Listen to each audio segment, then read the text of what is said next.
जेको आहे उहो ॾींहुं ब ॾींहुं अॻियां वधी करे असांजी ज़रे ज़मीनूं खाईंदो थो अचे ऐं ईअं ॿ केटी बंदर जेको आहे उहो खाए चुको आहे। असां माहीगीरनि खे साफ़ पाणी बि मुहैया कोन थींदो आहे। पहिरीं ईअं हूंदो हो जॾहिं असां केटी बंदर ईंदासीं त नाई हुते जे वेठल माहीगीरनि खे हीअं तव्हां हलिया वञो उते कोस्टल बेल्ट उते हिकिड़ो बंदि ठाहे रहिया आहिनि, कोस्टल बेल्ट ठाहे रहिया आहिनि। उते ठीकु आहे तव्हां मथां त समुंड खे रोकियो पिया, पर जेको समुंड सी इंट्रोजन थी रहियो आहे, जेको अंदर ई अंदर ज़मीनुनि खे खाईंदो पियो, डंडो हलाए या कोई क्रॉस करे वञी करे कोटड़ी ताईं पहुतो आहे, उनखे तव्हां कीअं रोकींदा?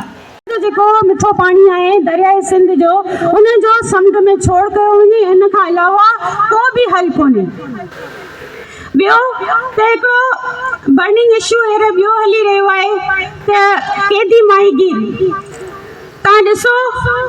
त घणा अहिड़ा माहीगीर आहिनि जेको सालनि खां भारतीय जेलुनि में क़ैद आहिनि। सभु कुझु ख़बर आहे, सलामती मैदान में बीठी आहे, पर ही रियासत जेकी आहे उहा उन्हनि खे उन मसइले खे ॾिसण जे लाइ या उनखे हल करण जे लाइ तयार ई कोन्हे। को ॿई मुल्क वेही करे पाण में को टेबल टॉक कनि या पाण में को मुआइदो कनि, जेको ॾींहुं ब ॾींहुं अॼु ताईं सूरत हाल आहे जेको माहीगीर जेको आहे हींअर बि आउं चवां थी किथे न किथे गिरफ़्तार थींदा वञा, चाहे उहे इंडिया जा माहीगीर हुजनि चाहे उहे पाकिस्तान जा माहीगीर हुजनि। हालांकि इहो तय थियल आहे, हिकिड़ो UN जो कन्वेंशन थियो हो जंहिंमें इहो तय थियो हो त अगरि को माहीगीर ग़लती सां माहीगीरी जे दौरान बॉर्डर क्रॉस करे तो वञे तो बजाए तव्हां उनखे जले कैद करण जे तव्हां उनखे वार्निंग ॾेई छॾे ॾींदा। कई मुल्क उन कन्वेंशन जी उन लॉ जी ख़िलाफ़ वर्ज़ी करे रहिया आहिनि ऐं अॼु ताईं इहो अमल जारी रहियो आहे, जेको या त पाकिस्तानी जेकी नेवी आहे उहा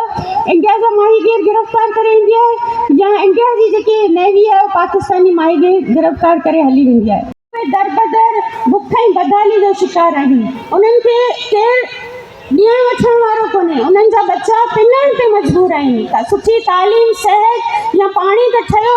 खाधो त ठहियो, बुनियादी हक़ त ठहियो, पर उहे पिनण ते मजबूर आहिनि। ऐं ईअं सूरत हाल अगरि इंडिया जा माहीगीर हेॾा बंदि हूंदा आहिनि त उते छा आहे तो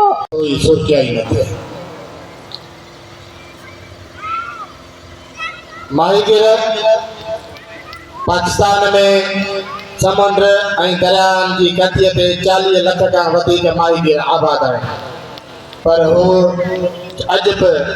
समूरनि बुनियादी सहूलियतुनि खां महरूम आहिनि। अॼु बि माहीगीरीअ ते सरमाएदारनि जो कब्ज़ो आहे ऐं माहीगीर पसमानदगीअ जी ज़िंदगी गारण ते मजबूर आहे।